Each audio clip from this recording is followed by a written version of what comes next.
ច្រំសាច់ជ្រូកធ្វើអុយនោះណែមិនសាច់ជ្រូកសាច់ច្រំលេបអស់នេះខុសឆ្នោត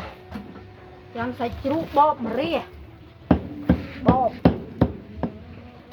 សាច់ជ្រូកគេញាត់ម្រះបងប្អូនហ្នឹងមើលផ្លែម្រះធំធំ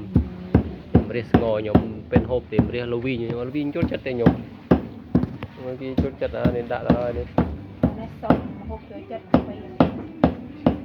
ចូលចិត្តតែឆ្ងាញ់ម្រះហ្នឹងបងប្អូនម្រះធំណាស់